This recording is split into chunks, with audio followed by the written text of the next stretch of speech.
आज संपूर्ण ईशान्य मुंबईमध्ये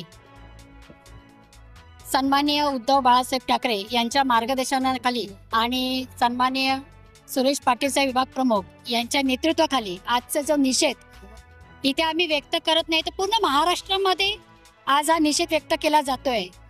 जे भैयाजी जोशी यांचं जे वक्तव्य आहे हे अतिशय चुकीचं आहे आणि आज ही मराठी भाषेचा अपमान आहे।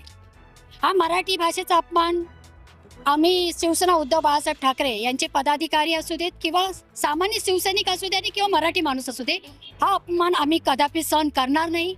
आणि ह्या मराठी भाषेचा वेळोवेळी झालेला अपमान याच्यावरती हे जे असे प्रत्येक जण भैयाजी जोशी असू देत, अनेक लोक जे आहेत बीजेपीचे कार्यकर्ते असू देत, त्यांचे नेते मंडळी असू देत, त्यांनी वेळोवेळी हा अपमान महापुरुषांवरती सुद्धा केलेला आहे आणि आपल्या मराठी भाषेवर पण केला आहे। तर यांच्यावरती गुन्हा नोंद झाला पाहिजे ही अशी कळकळीची विनंती सन्माननीय मुख्यमंत्री देवेंद्र फडणवीस साहेब यांना आम्ही करत आहोत की हे जे भैयाजी जोशी यांचे वक्तव्य आहे, अरे घाटकोपरची भाषा ही मराठी आहे, मराठी नाही तर मुंबईमधून येणारे जी लोक आहेत त्यांनी मराठी भाषा बोलायलाच पाहिजे, बोलायची गरज नाही। हे जे त्यांचं वक्तव्य एकदम चुकीचं आहे, हे ठरवणारे तुम्ही कोण?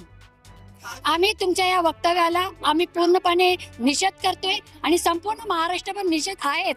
पण माझं कळकळीची विनंती आहे सन्माननीय देवेंद्र फडणवीस यांना की तुम्ही या भैयाजी जोशी यांना तुम्ही त्यांच्यावरती गुन्हा नोंद करायला पाहिजे, अन्यथा पुढील जे काय निषेध नसेल तो आंदोलन तीव्र निषेध आम्ही व्यक्त करणार, कारण आम्हाला न्याय पाहिजे एवढेच आम्ही बोलू इच्छितो। जय हिंद, जय महाराष्ट्र।